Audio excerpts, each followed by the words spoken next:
Olá, boa noite. Nós estamos começando mais um programa Direção Espiritual, hoje aqui de São Paulo, aproveitando a oportunidade que estamos por aqui, registrando este encontro que nós estabelecemos todas as quartas-feiras.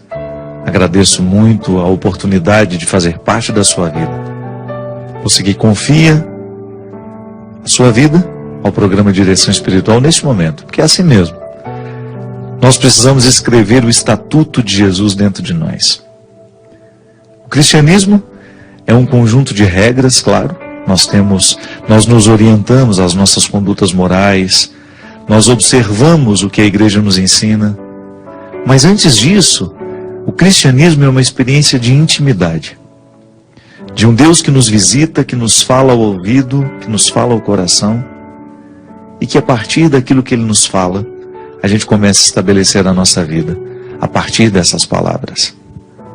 É a palavra que rasga o nosso coração, a nossa consciência, da mesma forma como Jesus o fez naquele tempo. A conversão começa na escuta. É uma palavra que nos desinstala, que nos incomoda. É aquela velha experiência de sermos invadidos por um pensamento, por uma imagem. Uma experiência que nós fazemos desde criança, por isso eu digo que é uma velha experiência. Nós já estamos acostumados a ser perpassados pelas imagens, pelas palavras, pelos gestos.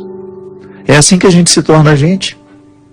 Se você for pensar, a pessoa que você se tornou está intimamente ligada a todas as imagens que você viu pela vida, a todos os gestos que lhe foram direcionados, a todas as palavras que lhe foram ditas. Ninguém é por acaso.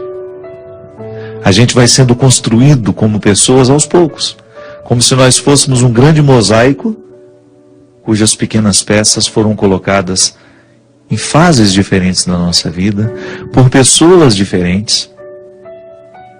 De maneira que fica até difícil dizer, né? Quem sou eu? Eu não tenho como dizer quem sou eu sem me recordar de todas as experiências que eu vivi. Claro, muitas são inconscientes, estão escondidas dentro de mim. Eu não tenho acesso a elas, mas elas são atuantes. A psicologia nos ensina que o inconsciente, embora não seja acessível a mim, eu tenho realidades inconscientes que foram registradas dentro de mim, na minha cabeça, no meu cérebro, nas minhas emoções, que eu não tenho como acessar. Mas, de vez em quando, eu identifico alguma coisa do meu comportamento que eu desconheço a causa e que está lá, no meu inconsciente, mandando os recados, né? O inconsciente manda os seus recados. Alguém um dia ajudou na construção do nosso inconsciente. De maneira que muitos medos de hoje, a gente precisa compreendê-los à luz do passado. É por isso que a terapia, a boa terapia, é aquela que nos faz acessar as realidades inconscientes. E vamos jogando luz sobre este inconsciente e vamos consertando aquilo, no dia de hoje, aquilo que estava estragado lá no passado. É assim que a gente se torna gente, com erros e acertos. São realidades que são favoráveis a nós e outras que não são tão favoráveis. É por isso que o Evangelho será sempre uma instância de conversão, de mudança. Porque eu muitas vezes posso ter hoje, nessa fase da minha vida, comportamentos que não são cristãos, atitudes que não são cristãs, pensamentos não cristãos. Por quê? Porque estou marcado por uma situação de limite lá do meu passado, que me impede hoje de ser livre para poder praticar o Evangelho. Minha gente, se tem uma coisa que nós não podemos nos esquecer, é que um coração só pode ser cristão à medida que ele é livre. Até para amar. Pode observar, às vezes a gente ama por necessidade, por interesse. Mas o amor cristão não é fruto da necessidade e do interesse. O amor só é cristão à medida em que nós somos livres. Eu não preciso te amar. E amo mesmo assim. Eu não recebo absolutamente nada por te amar. Mas amo mesmo assim. Aí você entra num território de gratuidade que nem sempre nós conseguimos acessar. Nós estamos falando de um território de gratuidade que não se chega muito facilmente. Requer a disciplina do coração, requer sondar a fundo a nossa estrutura humana, para que a gente possa identificar nesta estrutura humana o que ali está nos dificultando a viver o Evangelho hoje. Se a gente não é livre, não adianta a gente querer viver o Evangelho. O Evangelho só é possível, as propostas de Jesus só são possíveis às pessoas que se alcançam, que conquistaram essa liberdade interior. É por isso que a conversão, ela engloba a totalidade da nossa vida.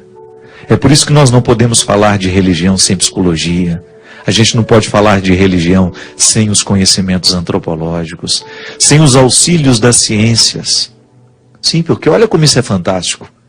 Para eu ser capaz de viver com verdade um valor cristão, eu preciso corrigir muitas coisas no meu inconsciente, muitas coisas na minha vida que eu não conheço a origem. Então eu preciso começar a acessar este território desconhecido para lançar algumas luzes sobre ele e tentar arrancar dali alguma coisa que me ajude a compreender o presente. Muitas angústias hoje estão intimamente ligadas a momentos do nosso passado. Então eu não tenho como corrigir o hoje se eu também não acessar o que é passado. Por isso que a gente fala que toda vez que a gente se dispõe a viver o Evangelho, a gente começa a viver uma desconstrução natural de tudo aquilo que a gente é, de tudo aquilo que a gente aprendeu. Porque às vezes a gente aprendeu coisas na infância que dificultam hoje a experiência e a vivência de valores cristãos. Como a caridade, por exemplo. Se uma pessoa foi criada dentro de um contexto de muito egoísmo, ou até mesmo de muita necessidade, e ela não aprendeu a dividir porque ela tinha muito pouco, e se ela dividisse ela ficava sem nada, pode ser que na fase adulta ela tenha muita necessidade de reter tudo que tem, porque tem medo de voltar à carência da infância. Está vendo? Um fato hoje diretamente ligado a um fato do passado. Então a conversão é a libertação dessa estrutura que se acha eternamente necessitada e que por isso tem dificuldade de dividir. A conversão num coração assim, ela passa pela necessidade de recolher o passado, de corrigir aquele sentimento que escravizou naquele momento, porque a necessidade nos escraviza. A urgência do alimento é muito cruel. Você ver uma pessoa passando fome, só Deus sabe os registros psíquicos que aquela fome vai deixar no coração daquela criança. Pode ser que depois a vida dela mude, ela trabalhe, ela estude, ela ganhe dinheiro, ela mude radicalmente a estrutura financeira da sua família, da sua vida, mas ela continua lá com os medos da criança que passou fome. Então a gente sempre precisa tomar consciência daquilo que ainda não é cristão em nós. E identificar os motivos da nossa dificuldade em viver aquele valor cristão. Para isso a gente vai tomando contato com a palavra. A Sagrada Escritura rasga a nossa alma, rasga a nossa mente e deposita em nós a semente do Evangelho. E aí aos poucos nós vamos ficando configurados ao Cristo.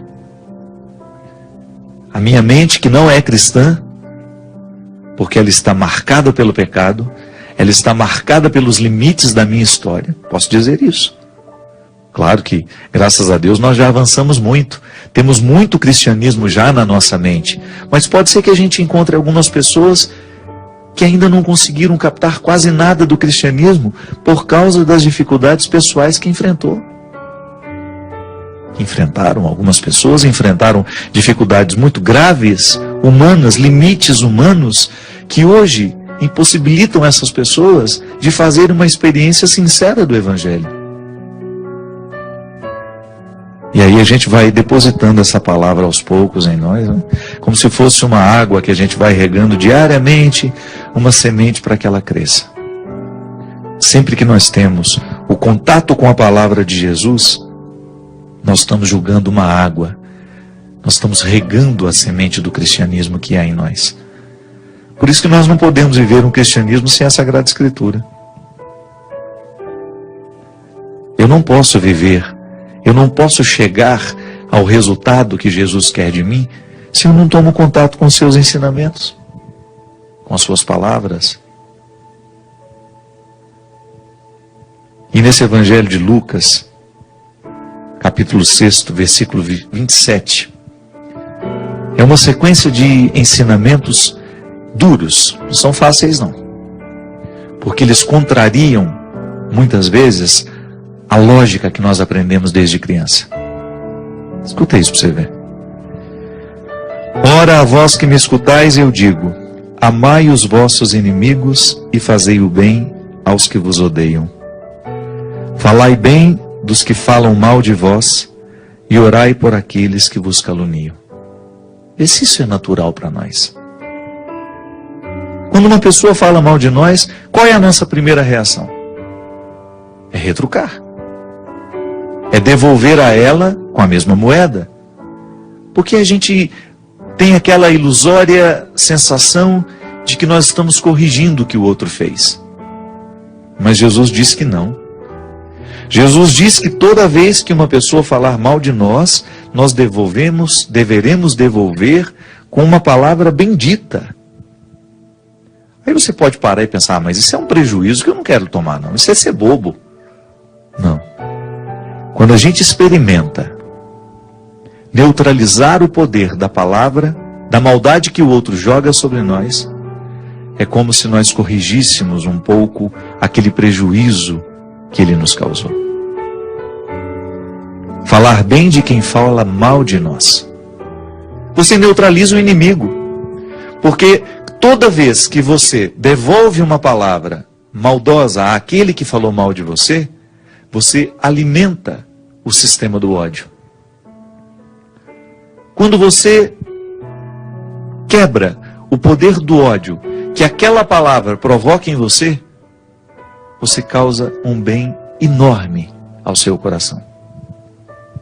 E aos poucos a gente vai desconcertando os nossos inimigos. Porque tudo o que eles querem é que a gente retruque com a mesma intensidade. Porque aquele que faz a opção pelo ódio, pela palavra mentirosa, pela calúnia, ele não espera outra coisa senão ter a oportunidade de devolver uma pior ainda do que aquela primeira que ele deu. E ele só pode devolver à medida em que ele encontra um espaço dentro de nós para depositar a sua semente de ódio. Porque o que é a palavra que calunia, que é maldosa, que é mentirosa? É uma semente de ódio. Se eu digo uma palavra maldita em relação a você, se eu semeio o seu coração com uma palavra pesada, doída, e você permite que essa palavra fique dentro de você, devolvendo-me da mesma forma, você está regando o ódio que eu joguei em você. Jesus continua. Se alguém te bater numa face, oferece também a outra. E se alguém tomar o teu manto, deixa levar também a túnica. Dá a quem te pedir, e se alguém tirar o que é teu, não peças de volta. Assim como desejais que os outros vos tratem, tratai-os do mesmo modo. Essa frase corrigiria o mundo. Você já imaginou se nós levássemos a sério esse conselho de Jesus, que a gente só deveria fazer ao outro aquilo que a gente gostaria que o outro nos fizesse? A gente iniciaria a corrente do bem. A gente iniciaria um movimento contrário ao ódio. Nós iríamos fazer de tudo para que as nossas atitudes, as nossas palavras, os nossos gestos pudessem transformar aquele que está ao nosso lado.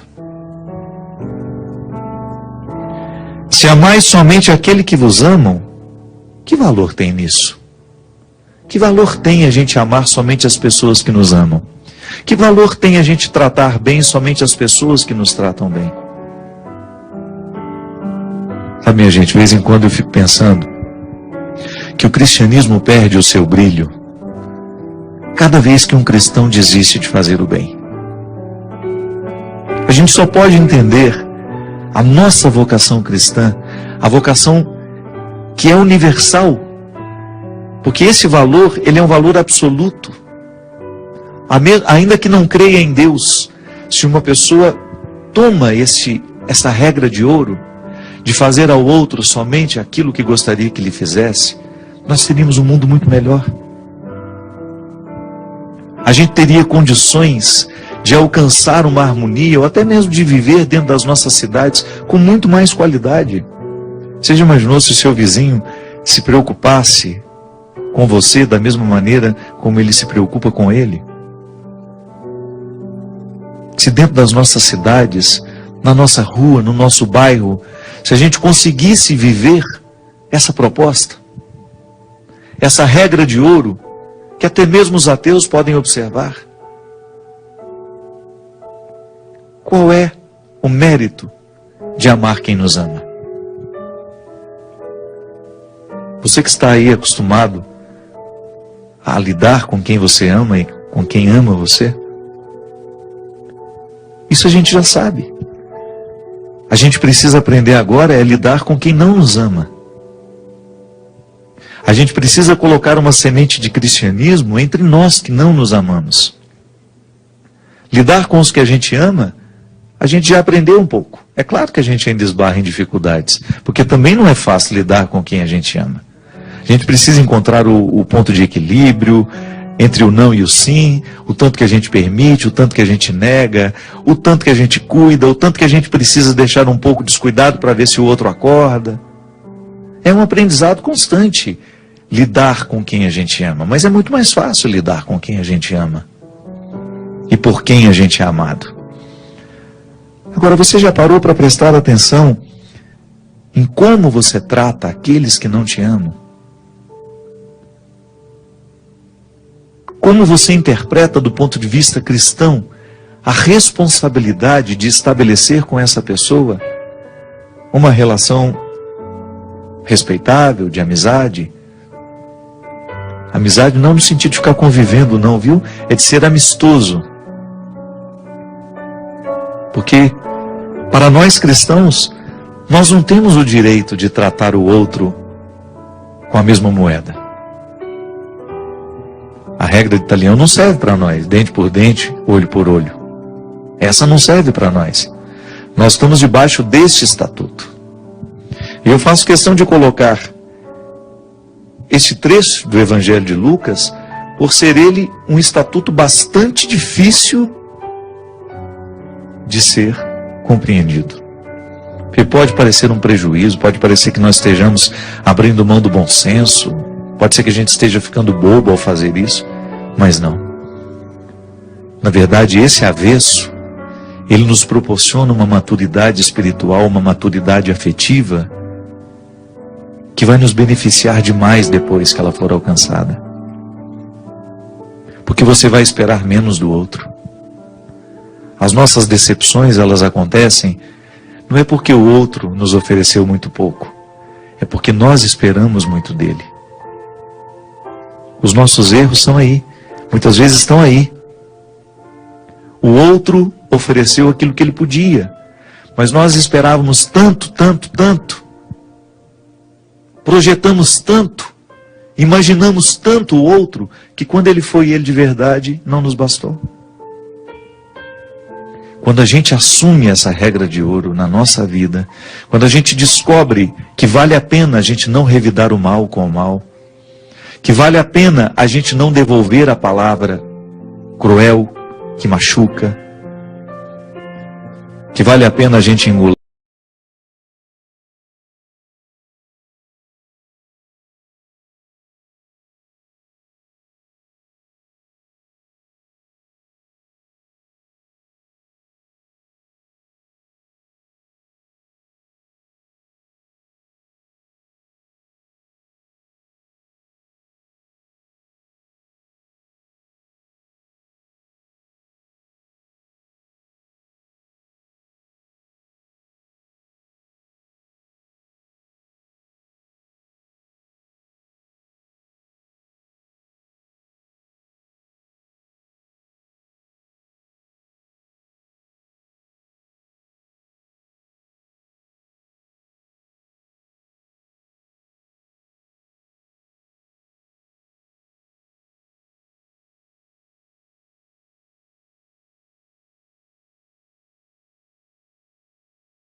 junho, num grande encontro de evangelização em Fátima. Eu serei o pregador oficial deste encontro. Nós vamos começá-lo no sábado à noite. Nós teremos um show, piano e voz, que vai abrir as atividades deste grande encontro, uma noite de evangelização pela música. Já tive a oportunidade de estar em Fátima há uns 5, 6 anos atrás, e vamos voltar agora. E no domingo nós vamos ter... Desculpe-me, o encontro começa no dia 20, 20 e 21, isso. A partir das 16 horas do sábado, do dia 20, nós temos a missa e depois o show Piano e Voz com a minha presença. Aí no domingo eu faço as pregações e celebro também, presido a Eucaristia. Todos vocês aí de Portugal, faça sua caravana, procure as informações com a Canção Nova em Fátima, para que vocês estejam presentes conosco nos dias 20 e 21 em Fátima. E agora convido o povo do Brasil que quer participar desses 2 dias em Fátima, deste pequeno congresso, deste pequeno acampamento que nós vamos ter lá, num auditório muito bonito lá em Fátima, fazendo uma peregrinação, uma pequena viagem por Portugal na minha companhia. Nós vamos sair no dia 16, vamos passar por Lisboa, Cabo da Roca, Óbidos e Fátima. Você terá a oportunidade de conhecer alguns lugares bonitos e importantes da fé cristã em Portugal e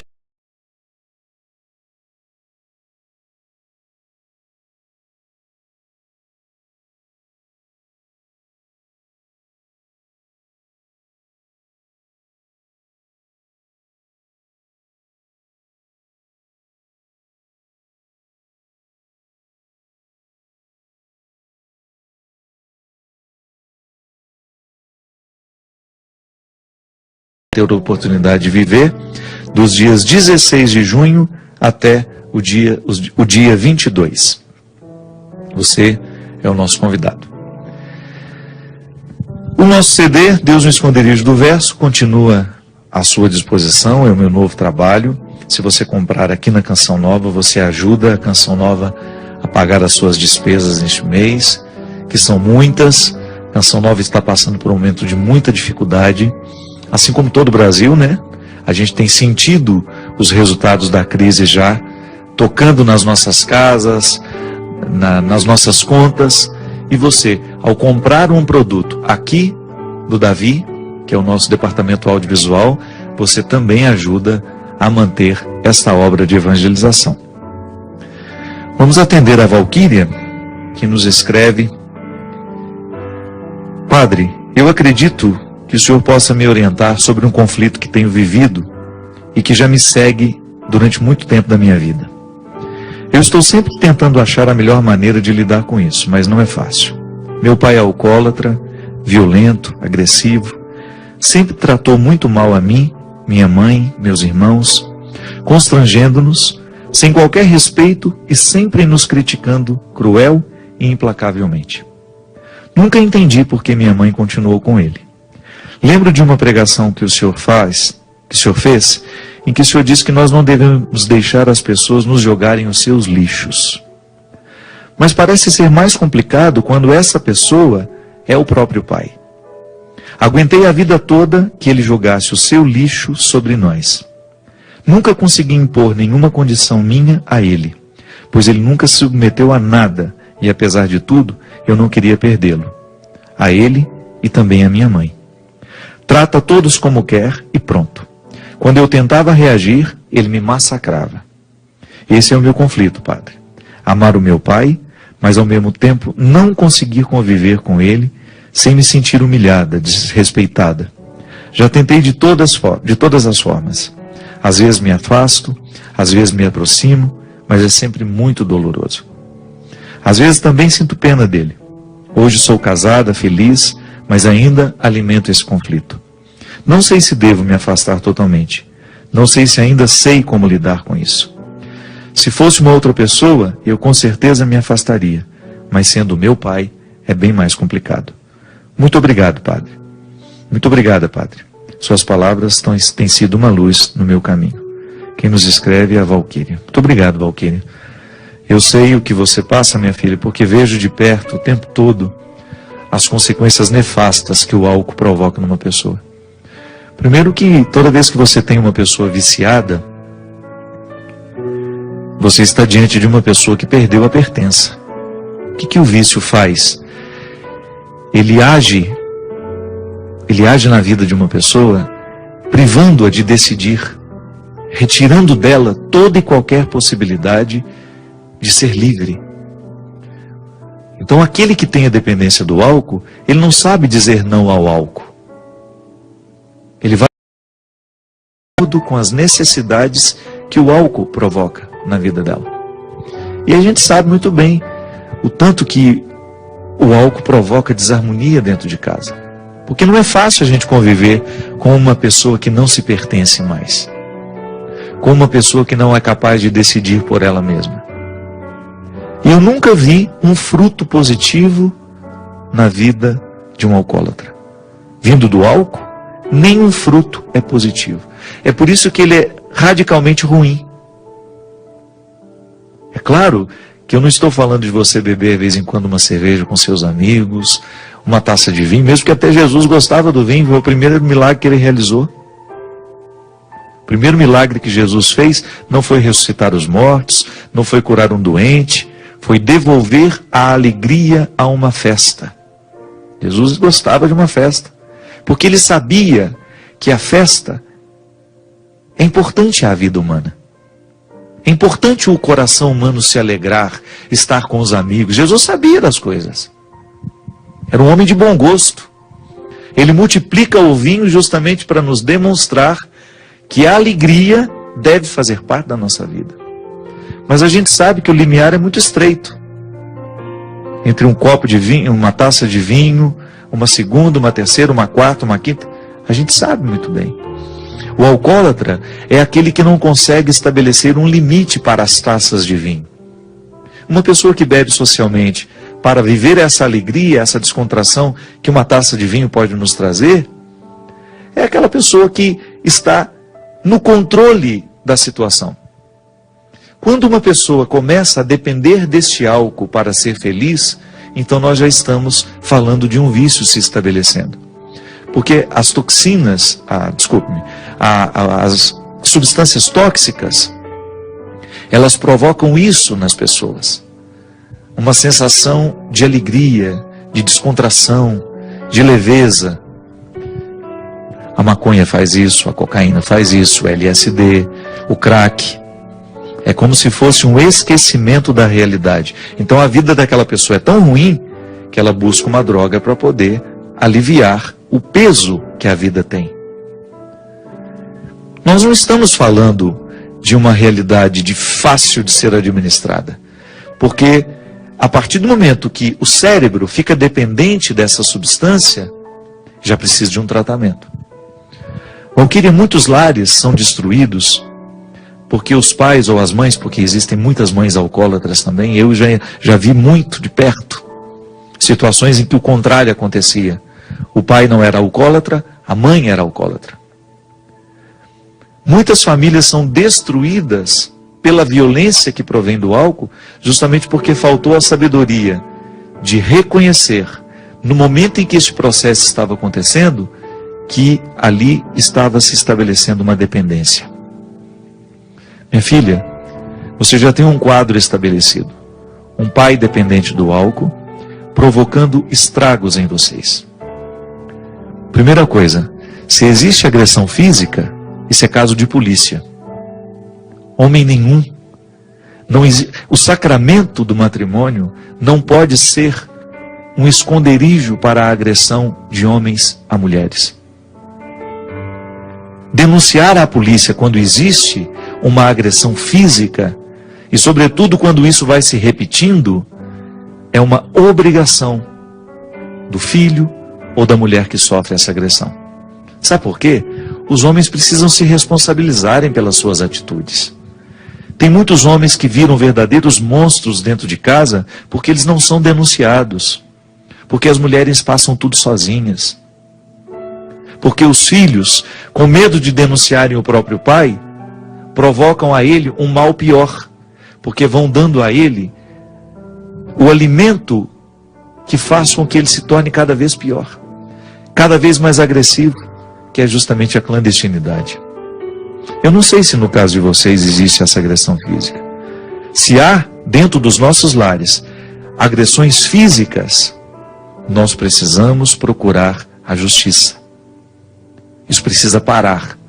As nossas mulheres não podem continuar sendo agredidas dentro das nossas casas, debaixo dos nossos lares e protegidas pela pseudo-compreensão de que, por ser o nosso marido, por ser o nosso pai, por sermos casados e por sermos cristãos, nós não podemos denunciar a agressividade que acontece dentro da nossa casa.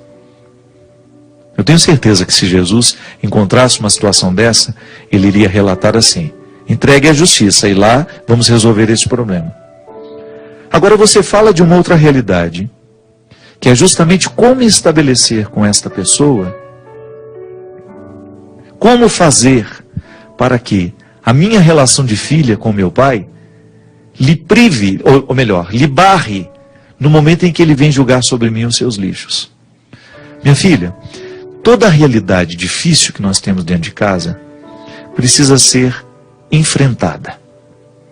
Muitas vezes as coisas dentro de casa não são resolvidas porque nos faltam a formalização do enfrentamento. Não é quando seu pai estiver bêbado que você vai ter essa conversa com ele. E o melhor seria, Valquíria, se toda a família reunisse, convocasse o pai. Pai, nós queremos uma reunião com o Senhor. Formalizasse o enfrentamento. E a partir do momento em que estão todos juntos, vocês vão dizer a ele que vocês não são obrigados a aguentarem as consequências das agressividades, as consequentes agressividades do álcool. Que vocês estão ao lado dele, que farão tudo por ele, porque o amor cristão nos pede isso, nos sugere isso, que vocês farão, que vocês não desistirão dele, que vocês irão até o fim, desde que ele queira o tratamento. Eu não posso curar o outro com um amor que não pede responsabilidade. O amor, o verdadeiro amor, coloca responsabilidades. Amor não é para assim sempre, eu vou ficar ao seu lado eternamente, não. Amor consiste em nós exigirmos uns dos outros o comprometimento de fazer com que cada vez mais o espaço da nossa casa seja favorável à nossa alegria. É como multiplicar o vinho, é fazer o mesmo que Jesus fez. Valquíria, vocês precisam multiplicar na sua casa a verdadeira alegria. Vocês precisam multiplicar na casa de vocês a verdadeira harmonia. E o pai de vocês precisa estar consciente que ele, ao invés de multiplicar o que é bom, ele está multiplicando o que é ruim. Ele precisa ter consciência das consequências que o vício está trazendo para vocês. Não dá para a gente passar uma vida inteira, minha gente, convivendo com os nossos alcoólatras, convivendo com os nossos viciados, sem fazer este enfrentamento no momento em que eles estão lúcidos e exigir deles uma tomada de posição. Você sabe que meu pai parou de beber assim, né? Eu me recordo como se fosse hoje. O meu pai não foi um alcoólatra a vida inteira. Ele teve uma fase da vida dele, tadinho. Dificuldades, muitas dificuldades financeiras, muito sofrimento. E o álcool veio como uma solução, uma falsa solução para ele. E eu me recordo que era um dia de manhã, eu estava saindo para a escola, depois de um final de semana muito difícil. Porque quem tem o alcoólatra dentro de casa sabe o que significa um fim de semana. É o fim de semana que a gente fica com medo de que todas as coisas ruins aconteçam. São os dias da insegurança, em que você fica o tempo todo acuado com o medo do que pode acontecer, porque o alcoólatra, ele pode muitas vezes ficar violento, ele pode muitas vezes fazer o que ele jamais faria se ele estivesse são. E depois de um final de semana, de brigas, de confusões, eu me lembro que eu estava saindo para a escola, o meu pai estava sentado na mesa do café. Me lembro como se fosse hoje. E eu trêmulo, porque imagina eu, um menino de 7, 8 anos, me encorajando para dar um conselho ao meu pai. Não é fácil. E aí eu pedi a ele: posso falar uma coisinha com o senhor? Aí ele me olhou assim assustado, com aquela cara de ressaca, né? A ressaca moral de saber que errou. Aí foi nesse momento que eu pedi a ele. E com muita simplicidade eu expliquei a ele tudo o que o álcool dele provocava em nós, em mim, na minha mãe, nos meus irmãos. E foi incrível a transformação que meu pai teve depois daquela conversa. Claro, ele teve recaídas, mas ele nunca mais olhou para mim do mesmo jeito. Porque eu me posicionei. Embora eu fosse um menino, eu disse a ele, eu fiz a experiência do enfrentamento, eu formalizei a conversa e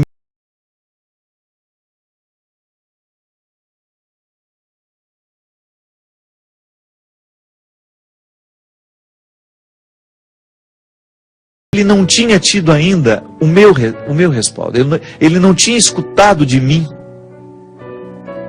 que ele não podia contar comigo para ser aquele homem que ele estava sendo. Ele não tinha o meu respaldo. Eu estava oferecendo a ele o meu coração de filho para pedir a ele um único favor: que ele fizesse a parte dele dentro de casa. Que não adiantava ele trabalhar e nos dar o sustento do dia a dia se ele negligenciava o sustento da alegria, a multiplicação da harmonia, que nós como famílias deveríamos viver diariamente.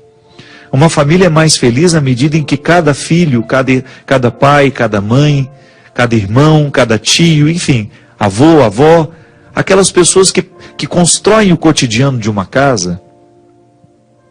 Uma família será mais harmoniosa à medida que cada um de suas partes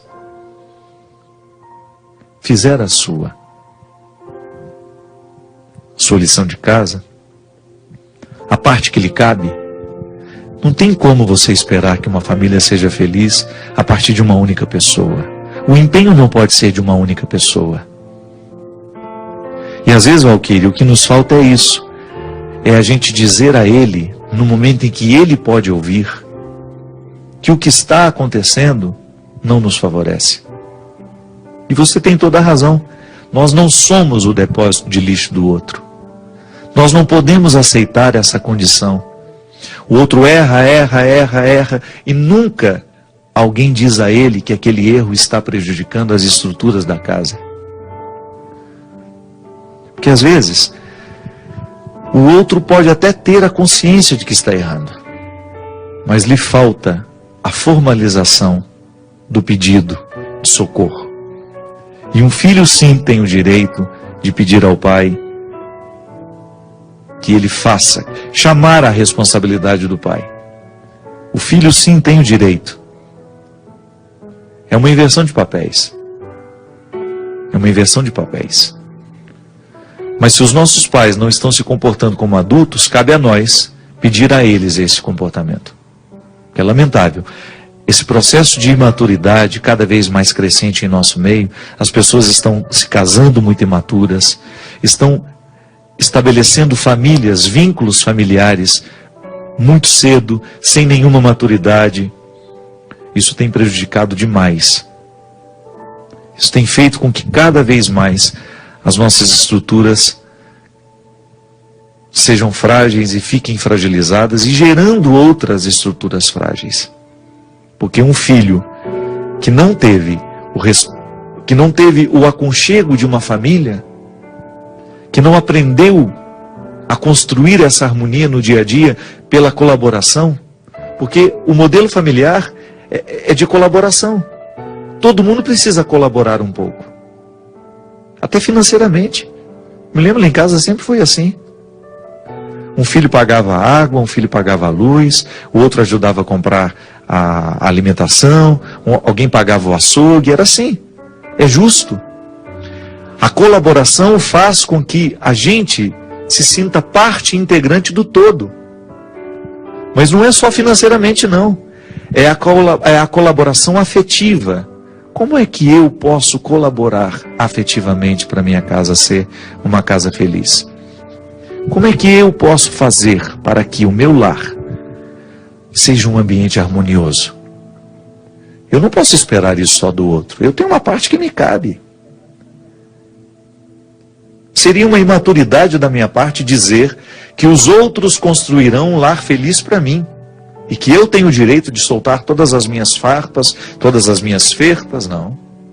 Não é assim que funciona. É a colaboração.